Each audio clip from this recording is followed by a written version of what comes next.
there was a woman, or I don't know, it was was it a transgender man that you were having a discussion with that was saying that there's no difference, no biological difference in the sexes? Yeah, no biological difference. He said that the scientific consensus Is that a for the last transgender? 4...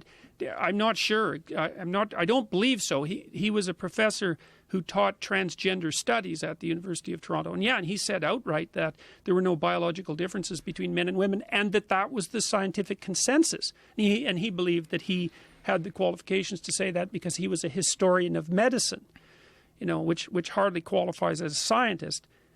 Not that you have to be a scientist to notice that there are biological differences between men and women. It was very bizarre for me at that point in the last few months, because I was under substantial pressure from the university to stop repeating my claim that I wouldn't use compelled pronouns to refer to people, because the university regarded that as against the university policies and also against the Ontario Human Rights Code, so also illegal. And as my employers, they're responsible for everything I say, whether or not there has been a complaint made, whether or not the consequence of my speech is intended or unintended, because that's built into the legislation. And believe me, that's coming your way, because this legislation spreads like mad.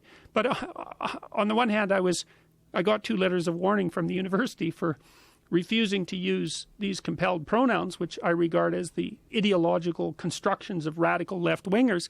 And this professor went on the agenda, this Ontario news show, and announced publicly that there were no biological differences between men and women. It was like, you'd think maybe the university would have had something to say about that, since they do, in fact, have a biology department.